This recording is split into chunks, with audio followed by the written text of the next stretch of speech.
안녕하세요. 김호준입니다. 박항서 감독이 AFC U23대회에서 베트남 팀을 이끌고 준우승을 했죠. 많은 언론들이 박 감독의 성과를 다루고 베트남에서 얼마나 큰 환영을 받았는지 보도도 했습니다. 두 가지 아쉬운 점이 있습니다. 생각해보면 우리도 2002년 그렇게 감격을 했었죠. 그런데 단순히 축구에서 이겨서 그랬나요? 그게 전부는 아니었습니다. 베트남 국민들은 왜 그렇게까지 감격했을까? 그 이야기가 맞았죠. 두 번째, 2002년 당시 히딩크에게 고마워서 네덜란드 히딩크 동네까지 찾아가고 다큐도 만들어지고 했었습니다. 네덜란드 사람들은 기분이 좋았겠죠. 그런데 그 이상의 관계로는 두 나라가 발전하지 못했습니다. 이제는 우리가 네덜란드가 됐습니다. 베트남과의 관계는 어떻게 다른 레벨로 만들 수 있을까? 역사를 따져보면 우리는 베트남에 빚이 있죠. 그 이야기가 빠졌습니다. 두 이야기 뉴스공장이 앞으로 다뤄보겠습니다. 김호준의 약속이었습니다.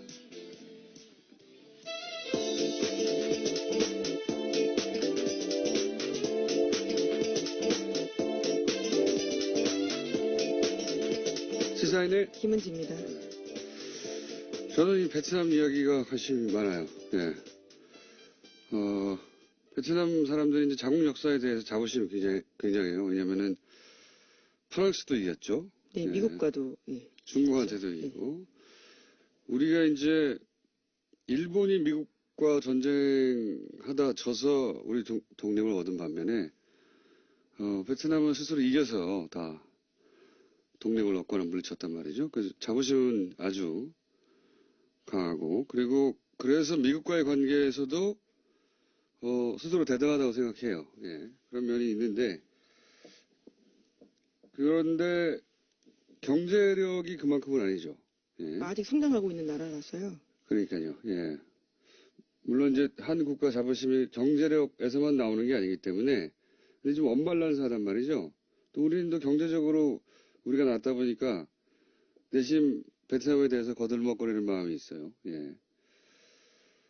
여하간 그렇다 하더라도 그 베트남 사람들이 자기들이 역사에 대해 가진 자부심에 걸맞는 뭔가 성공을 최근에 거둔 적은 또 크게 없단 말이죠. 예. 이 국제관계에 저는 관심이 많기 때문에, 예. 앞으로.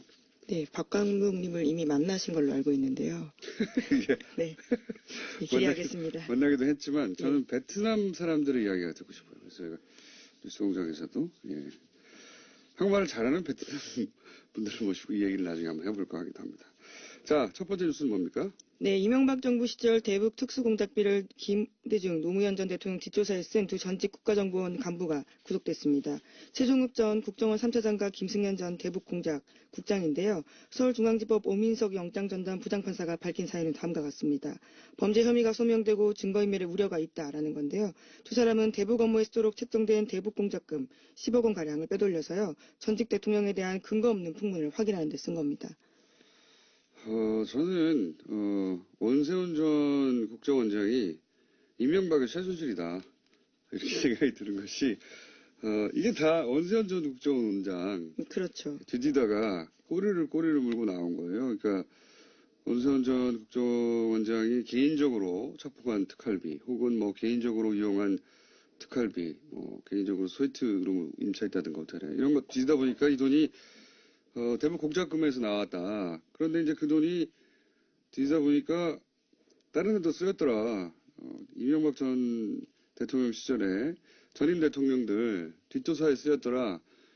누가 했느냐 또 뒤지다 보니까 국세청도 등장하는 거예요. 네, 그렇죠? 네, 그렇습니다. 지금 피해자 신분으로 이현동 전 청장이 조사받고 있었는데요. 관련해서 또 다른 소식이 있습니다. 어제 SBS가 구체적인 정황을 보도했는데 정보 수집을 위해서 미국 국세청 직원에게 뇌물까지 줬다라는 겁니다. 그러니까요. 우리나라 특활비가 미국으로 건너왔어요. 네. 네, 미국 공무원 뇌물로 쓰였다라는 겁니다. 뇌물로 쓰이고 국세청 내부에 다른 인사들도 있겠죠. 혼자 있겠습니까? 예. 그리고 국정원장 말만 듣고 국세청장이 오케이 그러면 전임 대통령 다 조사할게 그랬겠어요? 이걸 승인한 사람은 누구냐? 예. 국세청장 혹은 뭐 국정원장 위에 누가 있습니까? 이명박 전 대통령까지 또 거슬러 올라가야 되는 사안. 이게 다 원세훈 전 국정원장의 개인적인 착복에서 시작하는. 예. 네, 수사의 시작이 이렇게 됐는데요. 생물처럼 움직여서 여기까지 온 겁니다. 이명박의 최순실이다. 라고 어느 순간 불리기 시작할 거라고 저는 봅니다. 자, 다음 뉴스는요. 네, 박근혜 정부가 세월호 특조위에 방해 공작한 내용도 검찰 수사로 계속해서 드러나고 있습니다. 이번에는 관련 문건이 나온 건데요. 세월호 선차 조사에 협조하는 대신에 소위 박근혜 대통령의 7시간을 조사하지 말아달라고 하는 제안이 담겨 있습니다. 두 가지 중요 사안을요, 거래하려고 한 겁니다. 그렇군요. 뭐 거래 대상이 아닌 건데, 예. 이렇게까지 박근혜 전 대통령 7시간을 막으려고 했던 이유가 아직도 밝혀지지 않고 있죠. 예. 뭐 시술일 것이다, 뭐 여러 가지 얘기가 많지만, 이렇게 막으려고 했고, 자, 이걸 막고 싶으니까 이제 청와대 비서실장의 지휘 아래, 어제까지만 하더라도 이제 정무수석. 그렇죠. 예, 정무수석만 등장했는데, 이제는 경제수석, 정책조정수석도 다 같이 동원됐다. 그리고 이병기 실장이 총괄했다는 것은 국정원도 동원됐다는 뜻이에요. 예. 네, 전임 국정원장이었습니다. 예, 그때도 말이 많았죠. 국정원장 하다가 바로 어떻게 비서실장을 오느냐. 그래서 국정원을 장악하려고 하는 소위 지구실현의 의도가 강하다 뭐 이런 얘기를 했었는데 더군다나 이병기 비서실장은 그 유명한 이해창 후보 시절의 총풍 사건. 네. 예, 북한에 총 쏴달라고 돈 준 사건의 주역이었는데 이때 국정원이 어떤 역할을 했냐. 세월호 특조위 방해 때. 이것도 밝혀져야 될 대목이고요. 네, 현재 검찰이 정보 공식 문서를 보관하는 국가기록원 서울기록관을 압수수색해서요. 특조위 활동이 담긴 정보 문건을 확보했다라고 합니다. 처음 나오는 부분이라서요. 여기서도 나올 것들이 꽤 있을 거로 보입니다. 여기서 이제 국정원이 어떤 역할을 했냐. 국정원이 실행 컨트롤 타워를 했겠죠. 지시 컨트롤 타워는 청와대라고 하면. 그리고 가장 아랫단에는 일베가 있었어요. 당시에. 일베는 광화문에 이제 세월호 단시간은 유가족들 찾아가서 그 앞에서 치킨 피자 먹기 이런 거 네, 있지 소위 않습니까? 폭식투쟁이란 것들을 했습니다. 굉장히 모욕적인 방식이었는데요. 이건 사람이 할 짓이 아닌 거죠. 최근에 벌레 소년인가요? 예. 네, 온라인에서 꽤 화제가 됐습니다. 예, 화제를 의도적으로 만들어낸 거죠. 예. 이 사람도 이때 폭식 투쟁할 때 치킨 피자 먹고 하는 거 인증하고 그랬던 걸로 알고 있는데. 예. 하여튼 말단은 제일 아랫단에는 일베였다면 그 가운데 국정원은 어떤 역할을 했는지 일베가 거기 나가는데 국정원이 역할을 했는지도 저는 밝혀야 될 내용이라고 봅니다. 네, 관제 데모에는 돈을 댔다라는 소식들은 꽤 있었는데요. 구체적인 내용들이 아직까지도 나오지 않았습니다. 자, 다음 뉴스는요? 네, 어제 서울중앙지검이 영포빌딩에 대해서 2차 압수수색 벌였습니다. 영포빌딩은 이명박 전 대통령 소유였다가요, 청계산으로 넘어간 바 있습니다. 이번 영포빌딩 압수수색은 지난 25일 이후에 두 번째인데 1차 압수수색이 지하 2층의 대상이었다면요, 이번에는 창고가 타깃이었다라고 합니다. 그렇군요. 이거에 대해서 이제 대통령 기록물이니까 이명박 전 대통령 측에서는 대통령 기록관을 이관해달라. 예, 스스로 그것을 인정하면서 공문을 보냈다라고 합니다. 네, 그러니까 대통령 기록물을 서적으로 보관했다는 걸 인정했다는 건데 이 의미는 제가 보기에는 그 내용을 보지 말라라고 이제 언론들이 해석하는데 다 봤는데 보지 말라는 게 말이 되나요? 그게 아니라 제가 보기에는 나중에 법정에서 증거물 다툴 때 그렇겠죠. 예, 채택되지 않게 하려는 전략인 거죠. 예, 저는 그렇게 해석합니다. 자, 다음 뉴스는요? 네, 이명박 전 대통령 재산 차명 소유 의혹의 시발점은 도곡동 땅이 있습니다. 이명박 전 대통령의 소유라면서 무조건 사야 한다라는 회사 상부의 지시로 매입하게 됐다라는 핵심 실무자의 구체적인 증언이 한겨레신문 보도로 나왔는데요. 김대정 씨와 회사 본부장한테 들은 얘기를 근거로 검찰에도 그와 같은 진술을 했다라고 이야기합니다. 이와 같은 진술한 사람은 포스코 건설 박아무개 전 개발사업본부 팀장입니다. 그러니까요. 이제 이게 포스코 포철에서 그 땅을 사들인 이유. 예, 당시는 포스코 개발이었다라고 하는데요. 예, 포스코 그룹인 거죠, 결국. 예, 포스코에서 이 땅을 사들인 이유에 대해서 그 땅이 이명박 전 대통령이 땅이기 때문에 샀다는 이야기는 사실은 2007년 대선 당시에도 나왔었어요. 아주 큰 쟁점이었습니다. 예, 나왔었고, 어디서 나왔냐면은 99년인가요? 예, 1998년에 감사원 진술 내용이 있다는데요. 감사원에서 포스코 특별감사할 때 이 땅 왜 샀어? 그랬더니 당시 김만재 회장이 그거 이명박 씨 거라고 해서 샀다라고 진술한 내용이 감사원의 특별감사 내용이 있어요. 네, 특정감사 문답서에 열람한 결과에 관련된 내용들이 나왔습니다. 있는데도 부인한 겁니다. 감사원에 문서로 남아있는데, 그때는 다들 그렇게 대충 하고 넘어갔어요. 예. 네, 이 부분은 무소속 의원들도 문제 삼았지만요. 박근혜 후보도 문제 삼았었습니다. 하지만 당시에 박형준 대변인이 이와 같이 반론을 했는데요. 최종감사 보고서에 나와 있지 않다라는 주장이었습니다. 최종감사 보고서에 별지를 다 붙이나요? 어쨌든 당시에 이제 문답을 할 때 김만재 회장을 불러서 이거 왜 샀어요? 할 때 이명박 씨 거라서 샀다라는 얘기가 이미 기록으로 남아있는데 감사원에 공식 그거를 뭉개고 넘어왔습니다. 당시는. 예, 근데 지금 이제 다시 10년 지나서 나는 그렇게 들었다는 얘기가 나온 거죠. 예. 이명박 전 대통령이 땅이어서 포스코가 샀다. 사실 도곡동 땅이 이 BBK 다스 다 연결되는 그렇죠. 예, 왜냐면 이도를 팔아서 다스로 들어간 돈이 다시 BBK에 들어가고 그 돈이 다시 주가 조작에 쓰였거든요. 예, 차명 의혹의 시작점 같은 곳입니다. 그러니까 이 땅의 주인이 끝에 주가 조작의 주범인 거예요. 예, 그렇게 연결되는 건데 그 얘기 이제 다시 원점으로 돌아가서 나오기 시작했습니다. 자, 다음 뉴스는요. 네, 청와대가 어제 이명박 전 대통령을 평창올림픽 공식 행사에 초청했습니다. 이에 대해서 이명박 전 대통령도 참석하겠다라는 뜻을 밝혔습니다. 재밌는 뉴스입니다. 저는 내부 갈등이 있었을 거라고 봅니다. 왜냐하면은 참석해서 이 올림픽은 내가 유치한 거야라고 하는 모습을 보여주고 싶은 욕망이 있을 것이고. 지난 기자회견에서도 그 이야기를 했었습니다. 그래서 올림픽까지 유치한 MB를 올림픽 직후에 이렇게 조사하면 되겠느냐고 하는 어떤 국민 여론, 동정 여론을 일으키고 싶은 욕망이 있을 것이고 또 한쪽에서는 왜 현 정부에 이용되느냐, 정치보복 아니라고 하는 그런 프로파간다에 이용되는 것이다. 내부적으로 저는 이 왈가왈부 했을 거라고 봐요. 근데 이제 결국 가기로 한 거잖아요. 네, 한병도 수석이 밝힌 바로는요. 화합과 통합의 장이 됐으면 좋겠다라는 당부의 이야기를 했다라고 합니다. 이명박 전 대통령이. 수사하지 말라는 얘기인데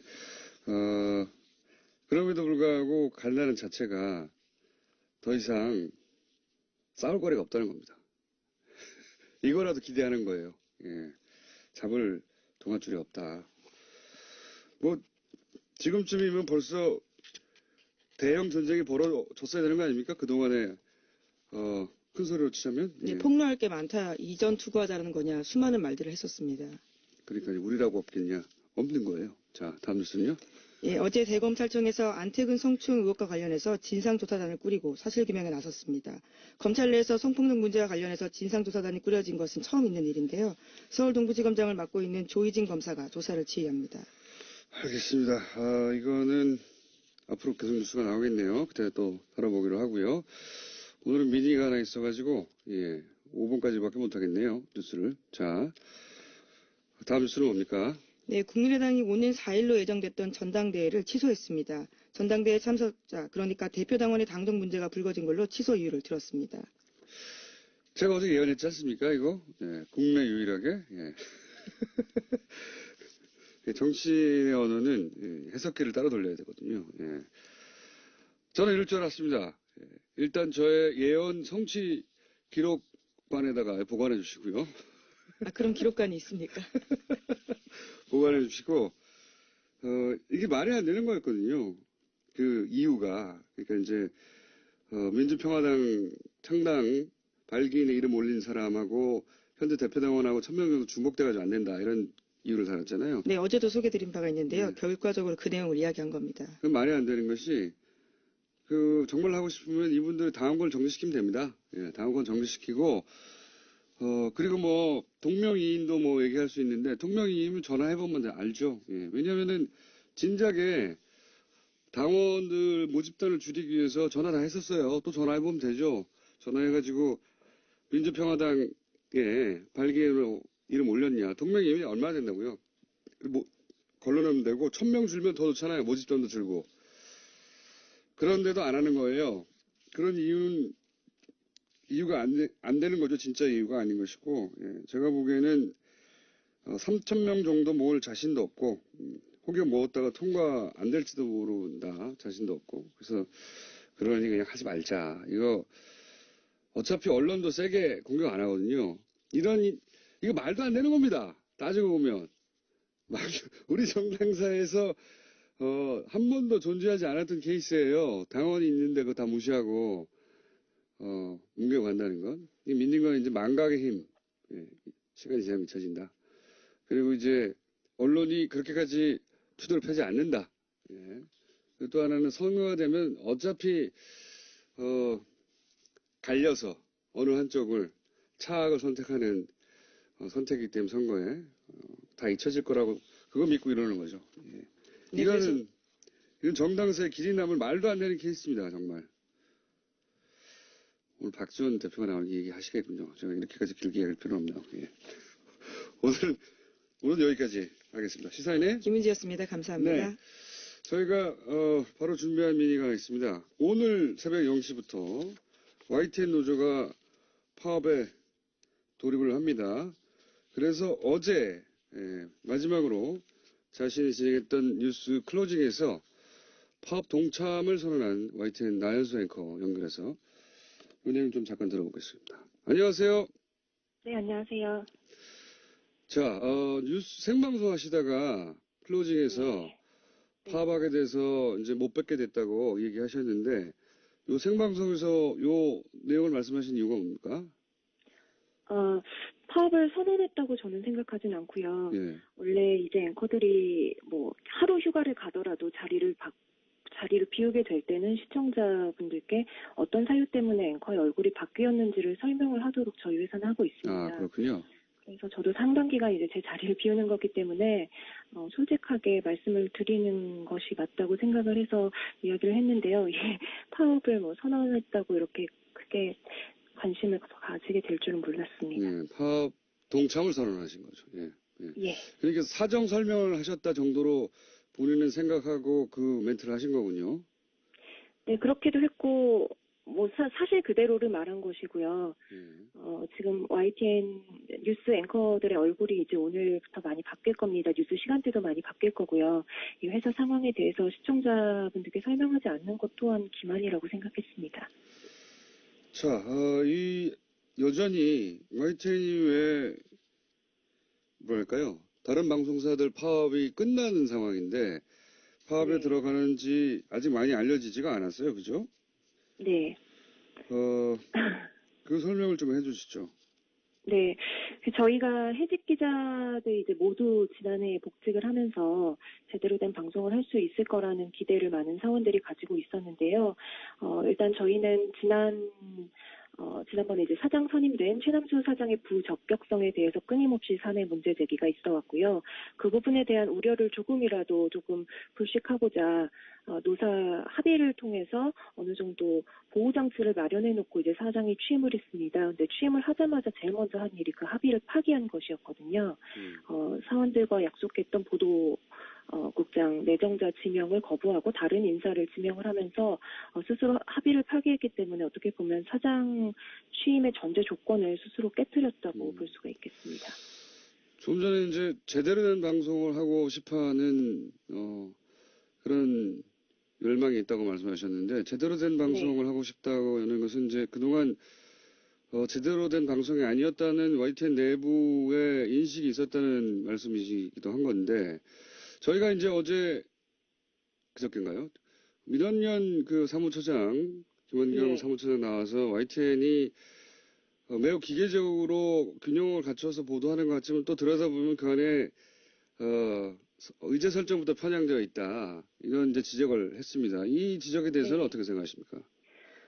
일견 타당한 지적이 있다고 생각하고요. 그 부분이 저희 내부에서도 제대로 된 방송을 못하고 있다는 자괴감, 또 이제 바깥에서 일부 시민들로부터 손가락질을 받아야 하는 상황에 대한 어떤 자괴감으로 다가왔던 일들을 말씀을 하신 것 같습니다. 근데 그 말씀을 하실 때 제가 들었을 때 보도 문제를 다루면서 이 최남수 사장의 발언이나 행적 부적절성은 국민들과 너무 멀리 떨어져 있는 문제이기 때문에 보도 문제만 이야기를 하겠다라고 말씀을 하셨었어요.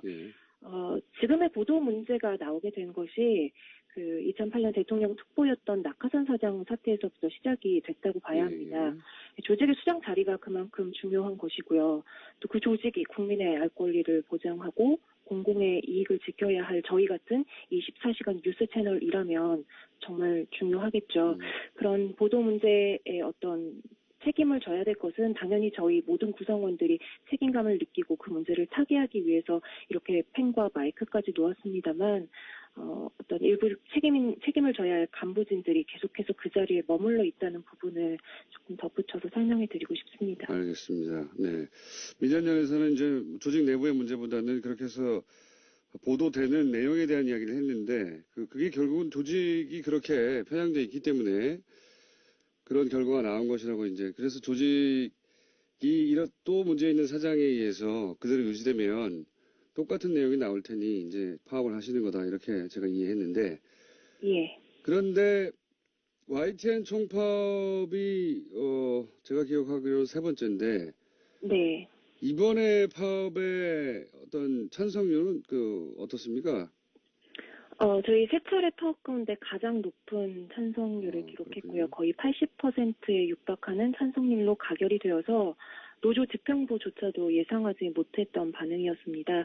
심지어 이 파업 찬반 투표는 최남수 사장이 노사 합의를 파기하기 이전에 치러진 투표였거든요. 그럼에도 불구하고 이 정도의 찬성률이 나왔다는 것은 그만큼 공정방송에 대한 내부 열망이 굉장히 높이 올라와 있고 저희 기자들로서는 이번이 정말 마지막 싸움이고 여기서 물러나면 이거는 회사 존립의 문제다라는 위기의식을 가지고 있다고 보고 있습니다. 외부에서 느끼는 것보다 YTN 내부 구성원은 훨씬 더 심각하다고 생각하는 거군요. 예. 네, 그렇습니다. 알겠습니다. 이제 이 파업 때문에 YTN을 즐겨보시던 분들 왜 시간대도 달라지고 사람도 달라졌나 싶으실 텐데, 이 파업을 어쨌든 지켜볼 수밖에 없는 외부 청취자들, 일반 국민들에게 혹시, 이 파업에 동참하기로 한 장본인 중에 한 사람으로 뉴스를 멈추고라도 하고 싶은 말씀이 있으면 마지막으로 해주십시오. 네, 제 또래 기자들 중에 YTN 보면서 기자 꿈꾼 사람들 많을 것 같습니다. 이 사태가 벌어지기 전에 YTN은 살아있는 뉴스, 깨어있는 방송이라는 저희 슬로건 그대로 정말 제대로 된 방송을 해보겠다는 열의가 가득한 기자들이 모여있는 조직이었거든요. 네, 저희 기자 6명이 해직이 되고 리포트를 해야 할 기자들이 대량 징계를 받으면서 그 시청자 신뢰를 잇는 게 한순간이라는 걸 저희가 너무 무섭도록 느꼈습니다. 지금 TV 틀어보면 공중파 나오고 홈쇼핑 나오고 종편 다 지나가고 맨 마지막에 YTN 나옵니다. 그만큼 저희의 존재감이 잊혀진 건 아닐까 저는 요새 외로움을 많이 느끼는데요. 그래도 저희 조직은 언론사 체육대회 할 때도 항상 유니폼에 공정방송 새기고 달리는 조직이고요. 사내 게시판에는 지금도 하루에도 몇 개씩 개인 성명, 기술 성명이 올라오고 있습니다. 저희의 이런 진정성을 좀 믿어주시고 관심을 가져주시고 적극적으로 목소리 내서 응원을 해주시면 좋겠습니다. 저희는 꼭 공정방송 찾아서 돌아와서 다시 진짜 뉴스 하겠습니다. 알겠습니다. 앵커들이 다 이렇게 말을 잘하나요? 고맙습니다. 주어 수로가 딱 담았네요. 오늘 말씀 감사합니다. 네, 많은 관심 부탁드립니다. 감사합니다. 네, 지금까지 YTN 나연수 앵커였습니다.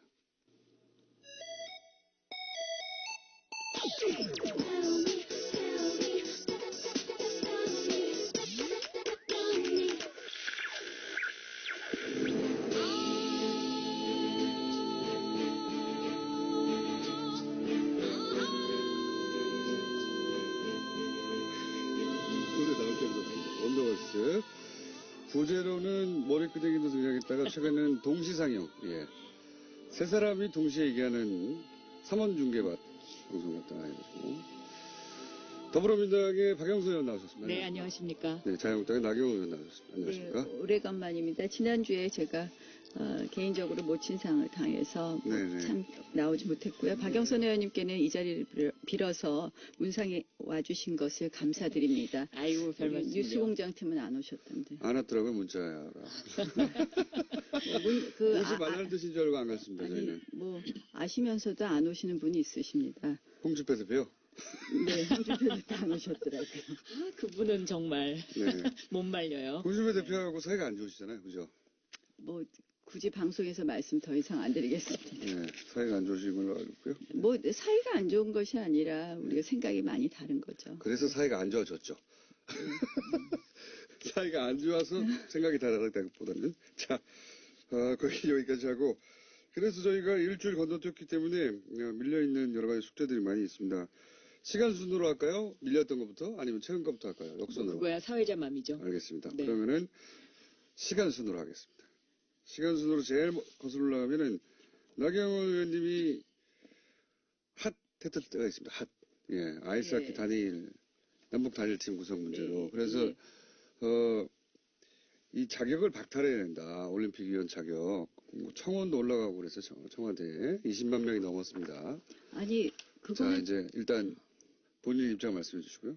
저는 정말 많은 분들이 오해하고 있으시다고 생각을 하는데요. 예. 첫 번째는 우원식 원내대표부터 시작해서 많은 이제 우리 여권 인사들께서 제가 북한 팀이 오는 것조차를 반대했던 사람으로 호도시키더라고요. 근데 저는 대한민국 정치인 중에서요. 저만큼 북한 선수단이 이 평창 올림픽에 올 수 있게 하는 노력을 한 사람이 없다고 자부하고요. 또 정말 오랫동안 평창 올림픽과 패럴림픽의 성공을 위해서 노력한 사람이 없다고 생각합니다. 제가 왜냐하면 국제장애인 올림픽 IPC 집행위원 전 세계의 집행위원은 10명밖에 없습니다. 그걸 저도 선거를 나가서 당선된 다음에 정말 그 IPC 집행위원으로서 또 제가 IOC의 장애인 스포츠위원회 위원입니다. 그래서 그러한 여러 가지 자격으로 평창 올림픽과 패럴림픽 성공을 위해서 정말 애썼고요. 그 가운데 제가 2012년에 런던 패럴림픽에 가서도 북한 선수단 오는 것을 추진했었습니다. 근데 제가 반대한 것은 북한 선수단을 반대한 것이 아니라요. 남북 단일팀을 반대했던 것이고 남북 단일팀을 왜 반대했느냐. 스포츠의 가장 중요한 것, 올림픽의 가장 중요한 것은 공정입니다. 공정. 이것을 공정에 반해서 급박하게 우리 선수들의 기회를 박탈한 이 아이스하키 단일팀은 반대할 수밖에 없었고 그것을 그러면 제가 어떻게 해서 이 아이스하키 단일팀은 무산시키고 다른 방법으로 북한 선수들이 온다든지 이런 식으로 하는 것이 맞겠느냐. 제가 할 수 있는 일은 저는 국제 스포츠계에 여러 가지 제가 인맥이 있기 때문에 그 의사를 전달하는 거. 우리 국민들도 70% 가까이 또 어떤 여론조사는 80%더라고요. 반대하시는 것을 표시하는 수밖에 없었기 때문에 시간을 많이 제가 주시네요. 예, 왜냐하면은 이제 메일을 보냈는데요. 충분히 이제 공격을 많이 예, 온라인에서 저는 받았고. 사실 네. 많은 부분이 오해가 있고 그 오해를 우리 여권의 그 정치 지도자들이 상당히 그런 오해를 만들어냈다 이렇게 생각을 눈이 합니다. 동그래져가지고 지금. 제가 좀 저는 아니 이 부분은 정말 억울한 거예요. 알겠습니다. 저만큼 올림픽과 패럴림픽의 성공을 위해서 정말 저 자부합니다. 정치인 중에서 저만큼 근데 열심히 일한 제가 알겠습니다. 저 입장에서는 좀 이랬어요. 목입니다.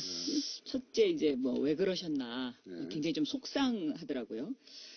왜냐하면 평창올림픽 이 위원이라는 것이 이제 평창올림픽의 성공을 위해서 이제 만들어진 조직이잖아요. 근데 내부적으로는 이런저런 이견을 얘기할 수 있을 것 같아요. 그런데 그 회의를 통해서 조직위원장도 있고 그러기 때문에 그런 어떤 절차를 거쳐서 했어야 되는 것이 좀 더 모양새가 좋지 않았겠느냐. 이제 이런 생각 하나 하고. 왜 국제적으로 끌고 나갔느냐? 네, 그러니까 개인적으로 서한을 보냈다는 것이 이제 조금 제가 보기에는 어떤 그 절차상에 약간의 문제가 있지 않았나 하는 생각이 들고 이 IOC가 이미 이제 남북 단일팀을 승인을 한 상태잖아요. 승인하기 전에 보냈습니다. 승인을 승인하기 전에 보냈고요. 그 그다음에 뭐 내부적으로는 그거는 제가 아닙니다. 모르겠습니다. 그러니까 근데 이렇게 내용을 잘 모르시고 저를 공격하는 거예요. 근데 어쨌든 분명히 그러면 승인하기 전에 보냈고요. 보내셨는데 회의가 있기 전에 보내셨는데 제가 그 며칠 IOC가 전에 IPC 쪽이나 그게 그쪽을 뒤늦게 통해서. 알려진 거군요. 그러니까. 예, 승인은 아니요. 그때 바로 저희가 보냈을 때 보냈다고 말씀을 드렸고요. 승인 최종 회의가 나오기 전에 보냈습니다. 근데 그리고 그러면 우리 IOC 조직위 입장에서 내에서도 저 위원장 편지를 받고 나서도 승인을 했다. 네. 그렇다면 그러니까 이거는 제가 IOC는 보기에는 IOC가 이 올림픽의 목적이 궁극적인 목적이 평화에 있다. 저는 그리고 저는 그 여러 가지를 해석할 수 있. 올림픽이라는 것이 고대부터 올림픽 기간 동안에는 서로 정쟁을 자제하고 그렇죠. 휴전을 하자라는 이 정신이 아니, 계속 이어지고 있고 그 정신에 반대하는 게 아닙니다. 저는 그다음에 또 하나는 네. 작년 11월 달에 유엔이 이 평창 올림픽 휴전 결의안을 만장일치로 아니 그거 채택을 저도 했거든요. 아니 그러니까 그 휴전을 위한 상징이 뭐냐? 이게 남북 단일팀이다. 아니죠. 이제 IOC는 이렇게 이제 해석을 아니죠. 하고 있는 IOC는 것이다라고 저는 생각하고 뭐 우리 있습니다. 정부의 네. 입장을 대변해주고 우리 정부가 이야기를 한 것으로 알고요. 저는 이희범 조직위원장님께도 이 이야기를 말씀을 드리기도 했고요. 저 할 거 다 했습니다. IOC가 승인 결정하기 전에 IOC 회의 이전에 제가 이미 사신을 보냈고요. 그 다음에 저는 이 성공을 위해서는 아이스하키 단일팀이 중요한 것이 아니라 북한 선수단이 많이 오는 거. 제가 보니까 IOC가 생각보다 북한 선수단을 여러 가지 종목에 5가지 이벤트인가요?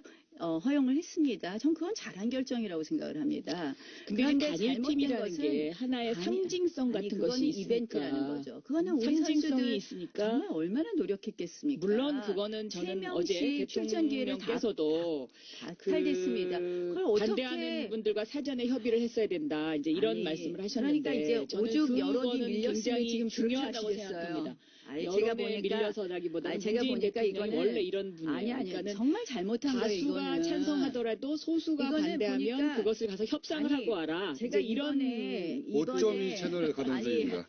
이번에 이 전체적으로 평창 올림픽과 관련된 여권의 여러 가지 행사를 보면은 전부 문재인 정부 공약을 문재인 대통령 공약 이행을 위해서 무리하게 밀어붙이는 거예요.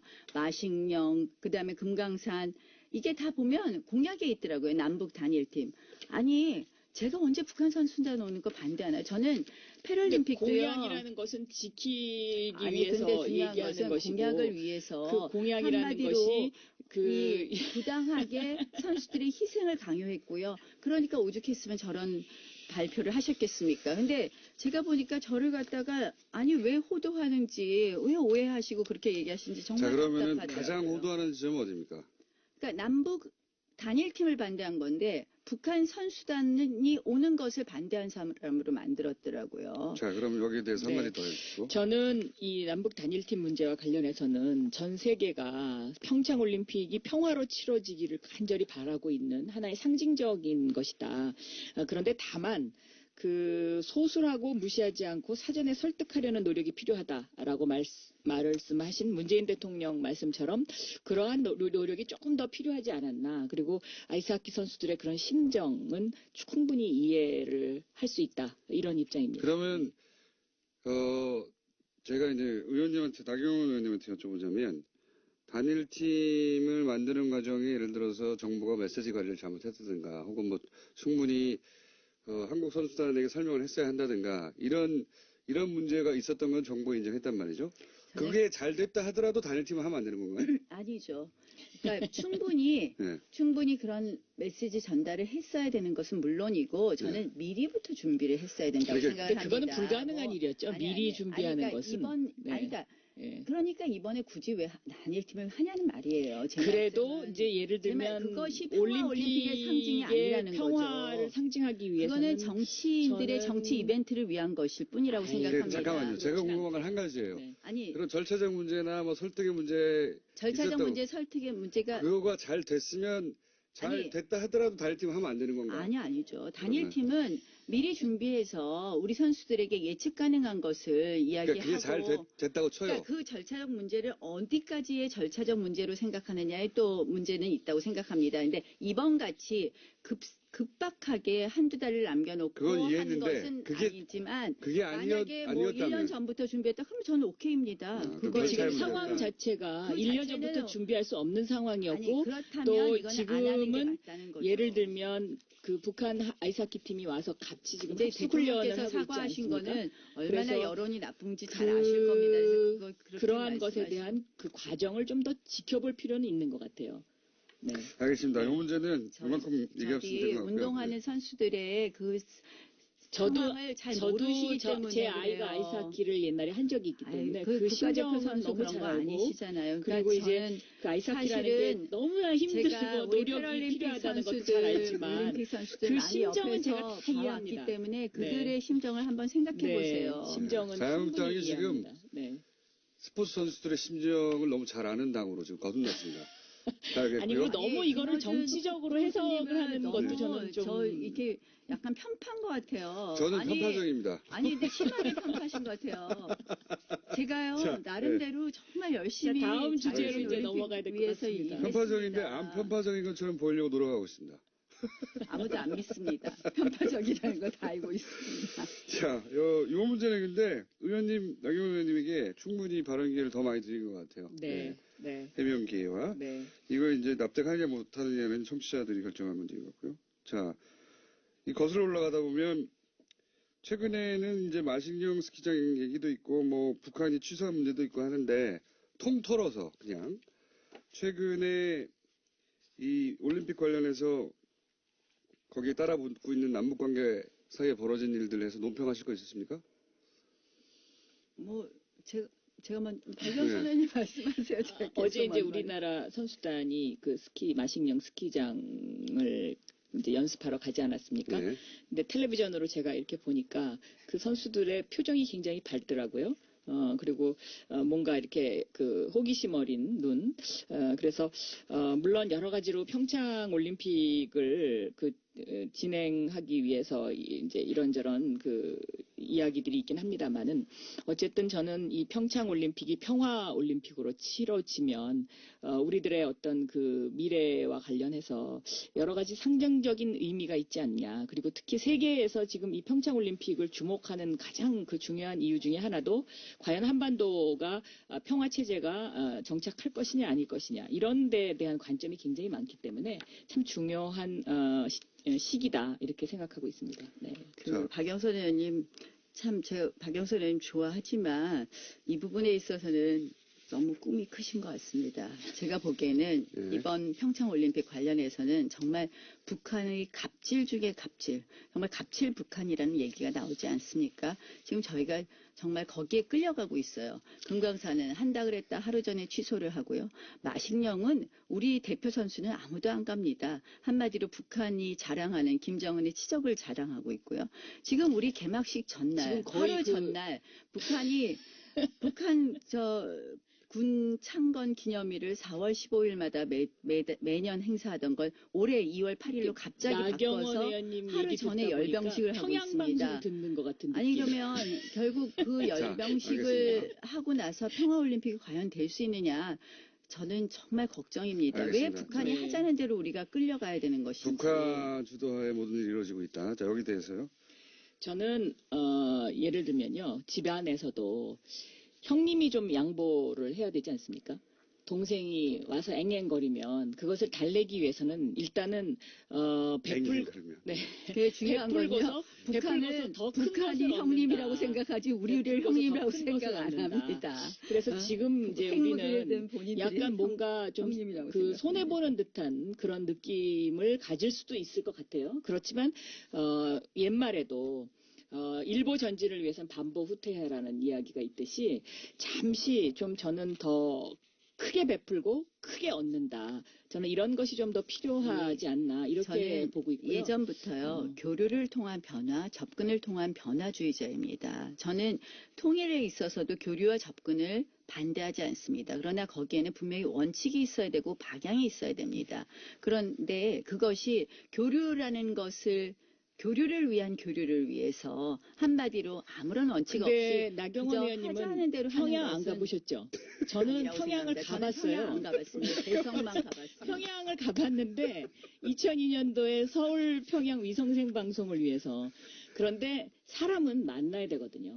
만나면 뭐든지 해결이 됩니다. 그리고 제가 이 평양 가서 정말 정말 여기는 정말 못 살 때구나. 이제 이렇게 느낀 것이 제가 방송 전에 그 문까지 감금당했었어요. 그러니까 원고를 내놔라. 그래서 내 원고는 내 머릿속에 있다. 제가 이러고 버텼거든요. 그런데 그런 곳입니다. 그렇지만 제가 보기에는 어쨌든 한반도의 평화 정착을 위해서는 형님 나라인 우리 대한민국이 지금 이 평창올림픽을 평화적으로 끌고 가서 이것을 세계의 어떤 그 상징적인 것으로 만드는 것, 이것이 더 큰 대의다라고 생각합니다. 네, 열병식을 한번 보시죠. 여기까지 하고 말씀 안 드리겠습니다. 요사는. 걱정됩니다. 네. 자, 최근에 이제 두 분이 마침 또 여성 의원이라 이 사안에 관심이 많으실 것 같은데, 서지현 검사를 통해 드러난 이제 이 성추행 의혹 그리고 폭로 요건에 대해서 혹시 두 분이 각자 하실 말씀 있으면 시간 드리겠습니다. 저는 이 사건이요, 그 검찰이 너무 무소불위의 권력을 갖고 있기 때문에 일어난 것이다. 예를 들어서 이제 검찰이 그 상명하복 문화라든가 또 이 어떤 자정 능력이 없는 검찰의 문화 조직 이제 이런 것들인데요. 검찰이 특히 이제 이 명령과 복종이라는 단어를 굉장히 좋아합니다. 왜냐하면 우리나라 법조문에 경찰은 검사의 명령에 복종하여야 한다. 이런 법조문이 있었거든요.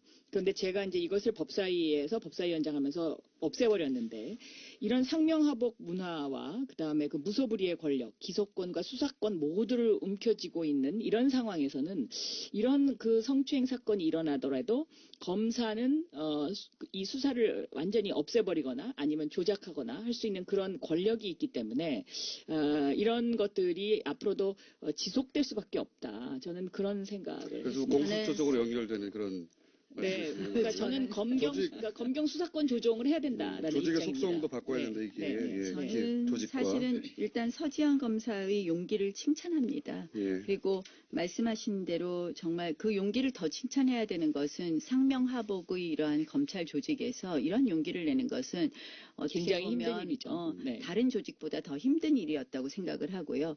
저는 그런 면에서 이러한 서지현 검사의 용기를 어떻게 우리가 그러면 우리 사회에 결실 있는 정말 뭐 우리 사회의 어떠한 결과를 만들어내어야 될 것인가. 네. 저는 이러한 우리 사회에 아직도 만연해 있는 이런 성 문제, 특히 이 성희롱, 성추행, 성차별 뭐 이런 문제를 해결하는 계기를 만들어야 된다고 생각을 합니다. 그래서 지금 이제 공수처 쪽으로 가는 거는요, 좀 정말 뜬금없는 것 같아요. 이거는 검찰이라서 더 그랬다? 물론 더 그런 부분이 있을 겁니다. 그래서 저는 서지현 검사의 용기를 칭찬하는데요. 그렇다고 해서 이것은 공수처 사안도 아니에요. 공수처 그동안 법안들이 여러 가지 나왔는데요. 그러니까 제가 주장하는 거는 이 기소권과 수사권을 분리해야 된다는 거죠. 그러니까 예를 들면 수사권이 경찰에 가 있다라고 했을 때 검사들이 과연 지금처럼 이렇게 오만한 태도를 가질 수 있겠느냐. 그러니까 그리고 경찰 내에는 이런 어떤 그 성범죄와 관련된 것을 고발하는 고발센터가 있어요. 그리고 경찰은 스스로 이제 이런 자정 능력을 하려고 굉장히 노력을 하고 있는데 고발센터를 운영한 후에 상당히 이 건수가 줄어들었다라는 그런 통계가 있거든요.